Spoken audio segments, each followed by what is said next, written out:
So currently, as Chief Executive of MPP and the only Pasifika CE in the public sector, you've actually been recognised for the job that you've done by being reappointed for a 5-year term, which demonstrates the confidence that's been placed in you. So what do you think that you bring to the table as a Pasifika person?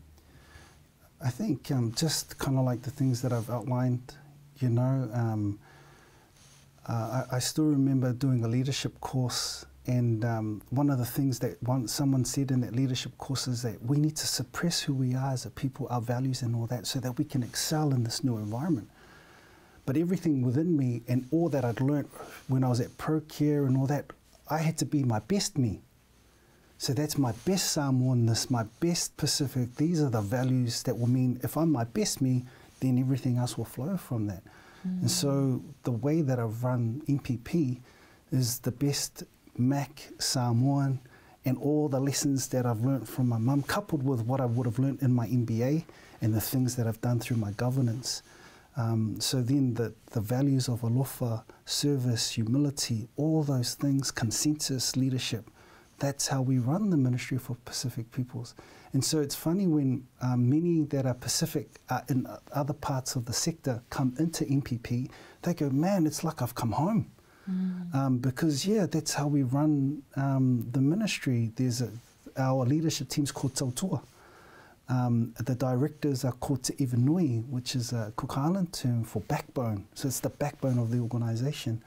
And so those are the values that I bring to the fore when I'm running the Ministry for Pacific Peoples. And so, yeah, really blessed to get an extra 5 years.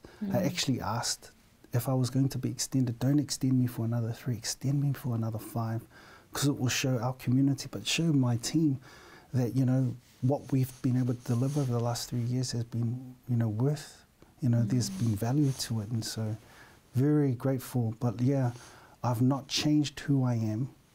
I've not become more Palangi so that I could run an agency.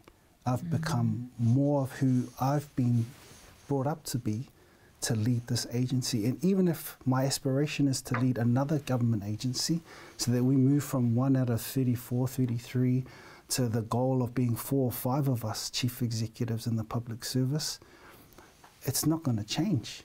If I run DIA or if I run Culture and Heritage or run any other agency, I'm not going to change the values that I bring to that agency, similar to how I ran or how I am currently running the Ministry for Pacific Peoples. I want to hear more about bringing your best self to work, but first we've got to take a break. Cool.